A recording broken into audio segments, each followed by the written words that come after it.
Welcome to WizeUp. I'm Paul Arthur. Lots to chat about today, let me tell you. Want to tackle the Memorandum of Understanding between Alberta and Ottawa, right? They both signed, committed, both parties here to, basically build a pipeline, right, to transport, in theory anyway, Alberta oil to the BC coast and hopefully off to Asia as well. And thing is, there's a whole lot of questions that are unanswered, though, in this thing. So before we dive into that, quick reminder to hit subscribe, tell your friends about us as well. Our guest today, no stranger to the oil and gas business, Dan McTeague. Most of you recognize that name. He's was a Liberal MP for 18 years in Ontario, now the president of Canadians for Affordable Energy. Good to have you with us, Dan.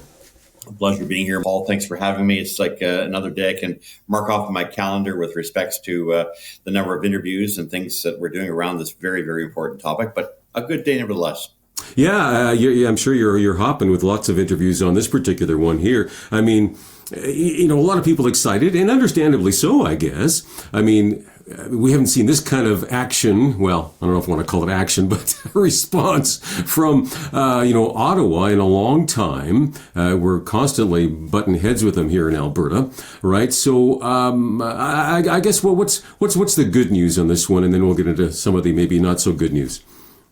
Well, the good news is that there is some kind of movement. There is a declaration that, there's an intent to try to do something here.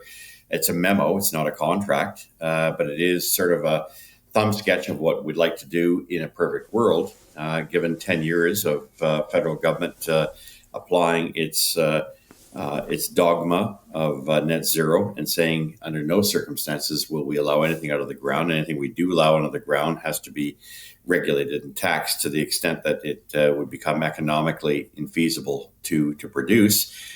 Not to mention, the seeming view of the world back then in 2015 to 2025 that, climate accords and things like this preceded economic imperatives such as, the production and building of pipelines, production of oil, natural gas, the kind of things that really are the bulwark of our economy, that are our number one export, for which all Canadians benefit, regardless of where you are in the country, not just through equalization, but job opportunities and, of course, economic activity in general, which has a very positive effect on the economy. And now the decision, or at least the conclusion of some kind of an agreement, which isn't etched in stone, comes with a number of strings attached. But for folks like me who left working with an American company to come back to Canada to highlight the damage that net zero was inflicting on Canada and Canadians in general and reducing our ability to make ends meet, undermining, eroding affordability, it is a step in the right direction. I wouldn't say it's a complete vindication, but it certainly underscores what we've been saying for years, that without pipelines, this country is dead in the water, and part of us. Yeah, it's an acknowledgement of truth, I guess, that we really need this in Canada to succeed.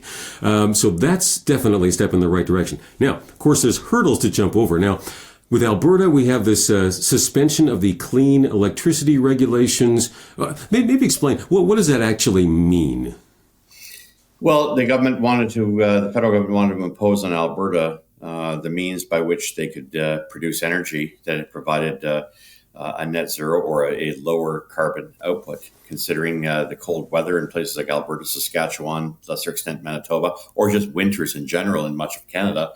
The idea was that you would use things that sound great on paper, very trendy, but don't work in the real world. Things like windmills and solar panels. Solar panels when there's no sunlight, and for windmills which can't operate when you drop below minus 30 or minus 40 degrees without peaker plants or natural gas backup. And the federal government had said, notwithstanding reality and facts of cold, hard, and harsh winters, Alberta and other provinces would be punished. And would have to pay basically an indulgence tax for using anything but the latest in the trends of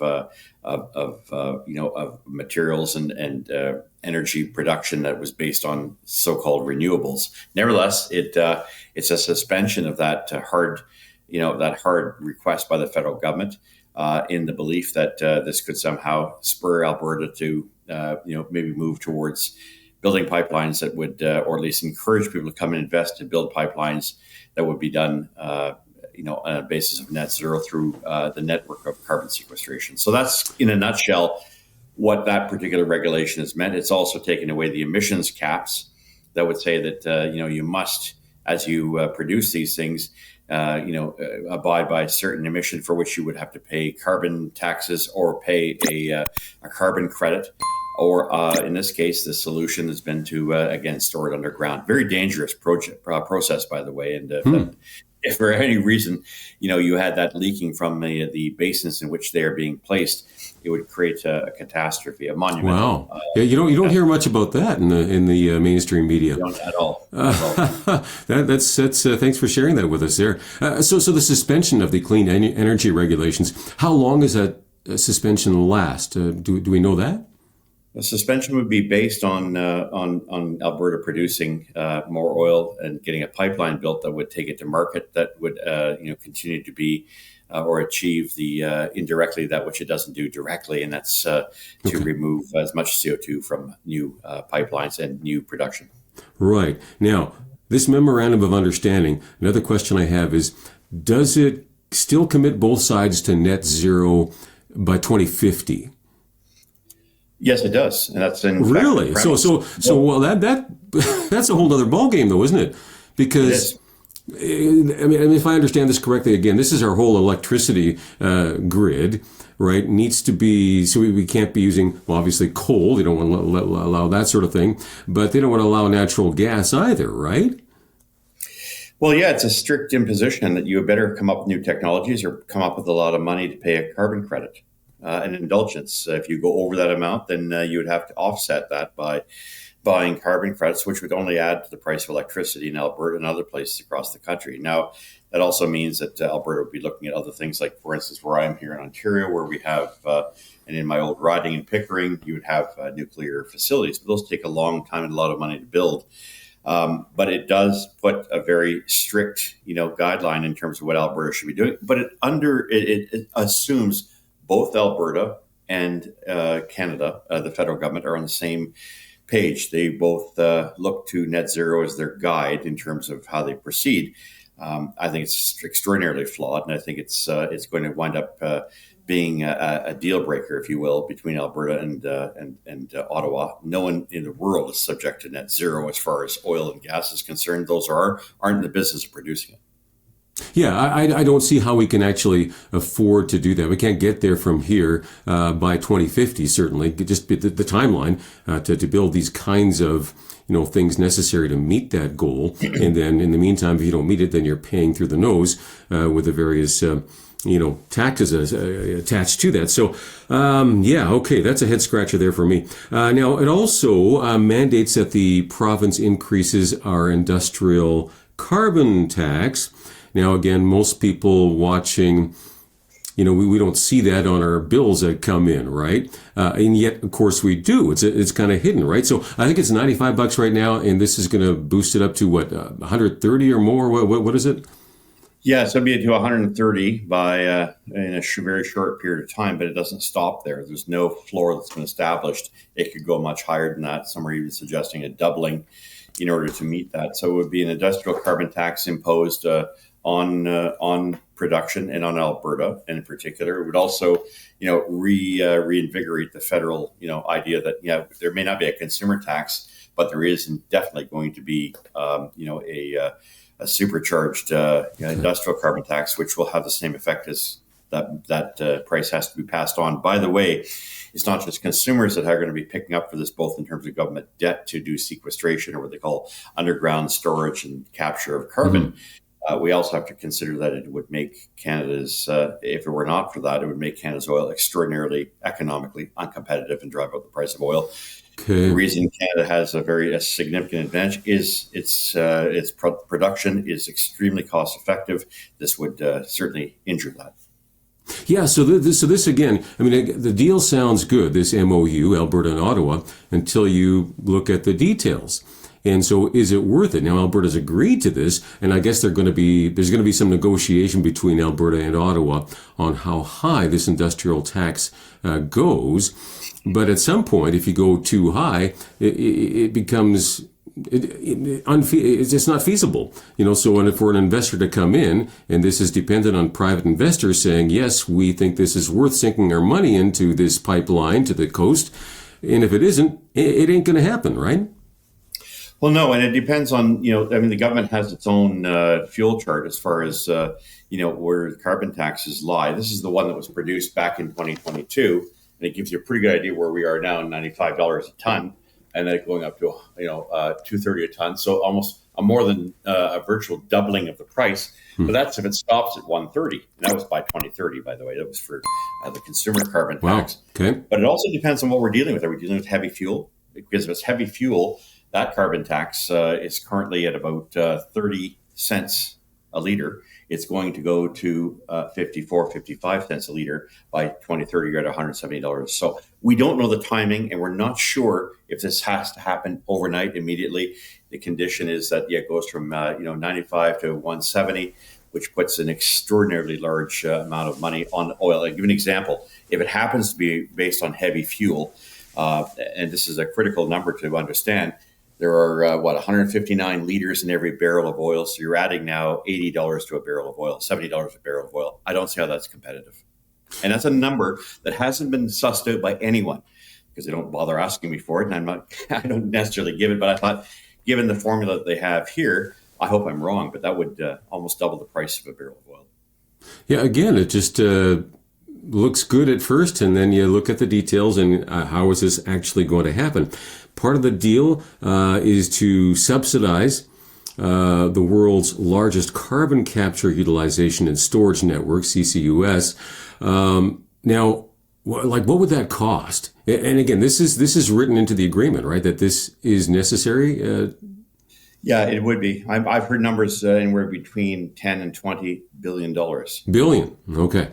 So that's that's someone's going to say, well, that's the total impact of 1 year at 1 million barrels a day, assuming it would be that much. I don't know how much the reproposed pipeline would be, but that's another impediment that has to be ironed out, because it's clear that putting that kind of an upfront cost, even if it's borne by taxpayers, maybe the bridge too far, and definitely a deal breaker. Yeah. So again, really, the financial impact is quite significant, and certainly puts a damper on this ever happening. And the other question, I guess, as well, and I know Canadians are somewhat divided on that. For those who are climate champions, and this is important to them, does it actually affect the global warming or whatever, the carbon emissions out into the atmosphere? To what degree would that actually impact things? Well, carbon is a natural product, CO2, carbon dioxide. We're only releasing that which has been stored over the billions of years of this planet. So I'm not sure how that somehow affects weather. I do know that here in Ontario, it's getting awfully cold. We got half a foot of snow here already. I'm not sure that Canada's production of energy is going to have any effect whatsoever on anything more than riling up the climate alarmists. But I think the science and economics demonstrates that even after 10 to 15 years, this is really not the case. And more importantly, it's based on faux science, not real science. And for that reason, following an economic plan based on suspicious scientific information leads us to conclude that this is the wrong way to approach this, and for good reason. No other country's done this, and no other country would dare do something like this if they had an advantage like we had with respect to our energy. Well, yeah, you bring up a great point there, because I was just reading the other day the top 5 oil-producing countries in the world. So Canada, the only one that again mandates this. So if we get incremental pipeline capacity, then we also have to include all this expensive carbon capture requirement stuff that's mandated. Otherwise, you can't expand. And, so we're right next to the other countries that don't do anything like that. So automatically, our price of oil is going to go dramatically higher, and who wants to buy our stuff? I was just reading too about Venezuela, right? You see with the U.S. moving down there, they're talking about getting involved militarily, even. Who knows? Is there going to be some sort of agreement coming down the road where Venezuelan oil is now going to be flooding the market, and the U.S. is going to be having access to that? That changes things big time, doesn't it?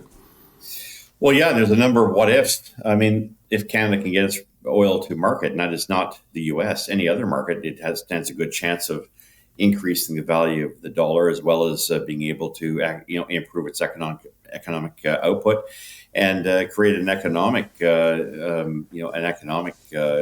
delivery that gives the government a lot more revenues than they're currently faced with now. But the geopolitical question of whether or not the United States topples the Maduro government, formerly the Chavez government, in order to get access to a country that has the largest reserves of oil in the world. It's not Saudi Arabia. Then that could certainly affect Canada's trajectory here, because we haven't been nimble enough. We've had 8 months of this government and still no major decisions on pipelines. And while it's good to celebrate the fact that they finally had to acknowledge, despite the Neanderthals in their own caucus and government, including Stephen Guilbeault, an avowed socialist who believes that we can live in the state of nature, eating acorns, wearing animal skins, except his own behavior and conduct. I mean, the reality is that for many of us, the Canada risks a lot by dithering. Yes, dithering needs to be a thing of the past here for us. Okay, if you're just joining us here, we're talking with Dan McTeague. He is the president of Canadians for Affordable Energy. And we want to make it affordable, and we want to export a whole bunch of this because we need to if we want to prosper here in Canada. What about the BC Premier David Eby problem? Does the MOU address this? I mean, it does talk about, we're supposed to, I guess, include them in all of this negotiation, right? Well, constitutionally, David Eby doesn't have much to say about all of this. It's critical that he understands that after the false start of trying to stop the Kinder Morgan Trans Mountain pipeline expansion, that you can use every tool in your toolbox, but if you're going to be a tool about it and can't read constitutional law as a lawyer, you're going to get your ears boxed. And that's exactly what happened when the BC Supreme Court, in a unanimous decision, said the province has no right to stop, regulate, or try to deter this, even though the effect of the blocking or the obstructionists, whether that be lawfare or that be riling up Indigenous groups, or whether that be simply worrying about whales in certain areas, even that wound up costing the Canadian taxpayer $50 billion. I'm saying that nice and slow so people understand. If I were Prime Minister of this country and I could wave a magic wand, I'd impose that on every person who voted NDP in BC and say, you owe the country $50 billion. That's not a small amount of money.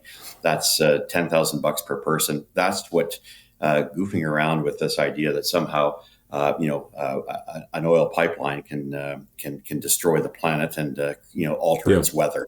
I mean, reality is that David Eby lives on another planet. That's, of course, the NDP, and I have nothing but contempt for people who believe that money grows on trees and that we can wish away and live in the world of fantasy. Yeah, I mean. Yeah, for sure. And now there are special interest groups, of course, who are vehemently opposed to any kind of a pipeline or any kind of a tankers leaving with oil. But it is interesting that the polling in BC shows, guess what? Yeah, people living in BC want this pipeline.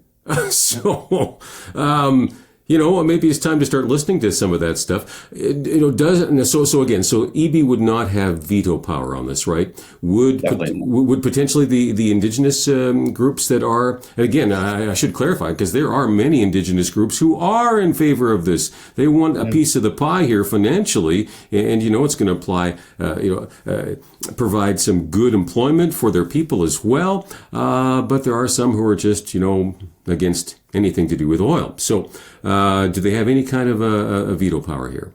Well, those who are paid by organizations like the Rockefeller Tides organizations certainly have a reason to to create some kind of contention, a bone of contention against this. But I take a utilitarian approach. The good of the many, comes ahead of the interests of a handful. And to suggest that somehow putting it on the BC coast is sacrosanct when you've got heavy oil being 16 kilometers out, being transited by Americans from Alaska down to California is nonsense. As for navigation, well, we maybe let Mr. EB and the trendies on the green side understand.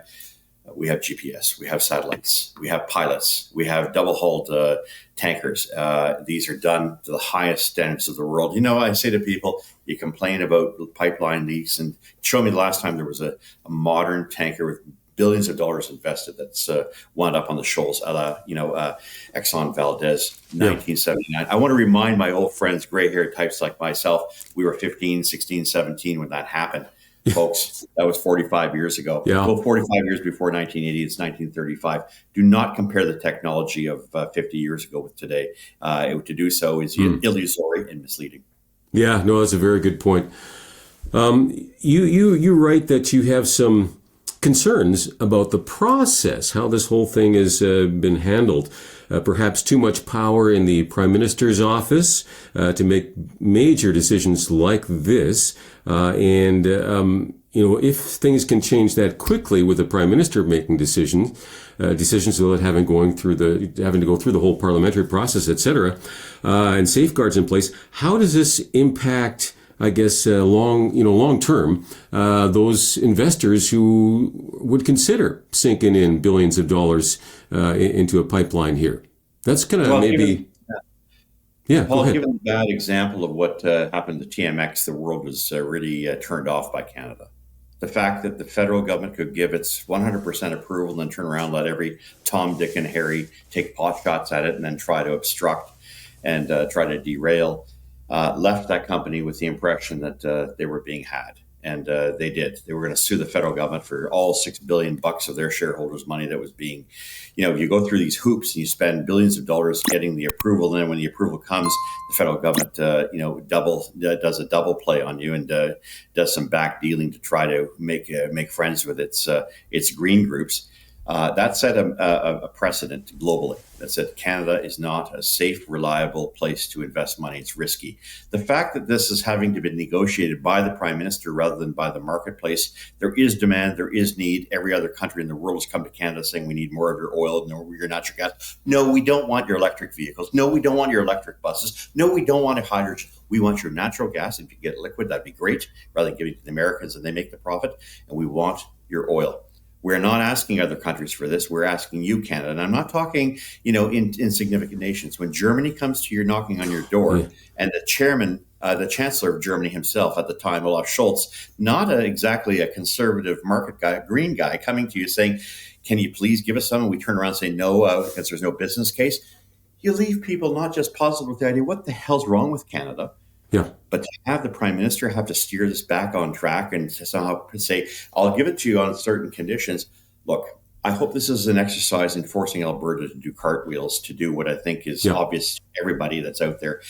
The number one issue in Canada is affordability. The number one issue in Canada is our ability to make ends meet. We can't do that without getting pipelines to international markets. Anybody who says otherwise has been playing a con game for 10 years. They should be ignored and not really take it very seriously. As far as the investment community, if something like this comes as a political whim, then what determines that you won't see that change if there's another new government, that you invest all this money and suddenly you're left on the rocky shoals of indecision by a future government that hasn't got the intestinal fortitude to say yes and proceed with it. That's the concern. And that's why the timeline, Paul, July 1st, we may not hit that target. What's going to happen then? I don't even want to talk about the political ramifications because they're going to be substantial. Yeah, it's double-mindedness. You're sucking and blowing at the same time. Hey, if I can jump in here and say, the Bible talks about double-minded people. They're unstable in all their ways. And who's going to, want to invest in something that's unstable? You're not going to do it. Now, are you hearing of any private investors, I guess, seriously considering putting some money on the table here at this point, right? I mean, is maybe, Premier David Eby is right. No one's going to build it. You got to get private investors in there, because I'm hearing a lot of barking, but man, I'm not seeing any biting here from this particular dog, right? So it's a real possibility, right? This whole MOU is basically a piece of paper, and there may never be a pipeline built. Question, is Prime Minister Carney actually maybe counting on that? Maybe trying to please both sides of the, your thoughts? Maybe Brookfield. Think about it. I mean, they bought the largest pipeline in the United States, the Colonial Pipeline. As you know, my years in gas, buddy, I would have to predict gas prices based on the Colonial Pipeline shutting down when it did. Gas prices would rise 50, 60, 70 cents a gallon in one fell swoop, as it did in 2017, 2016, after some hurricanes. But I kid you not, for Eby to come out and say there's no takers after being the one who was responsible in part for driving them out of the country. And by the way, every time I do my gas price prediction, how do you like to know the fact that it's costing an extra 25 cents a liter because the Canadian dollar sucks?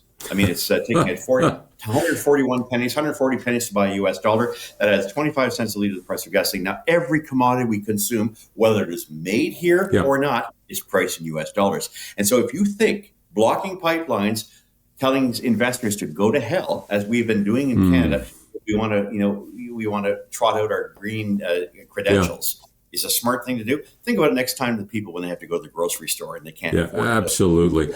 I'm up against the clock. Hey, real briefly, Dan, how long till the next election, and would an early election affect this MOU in some way?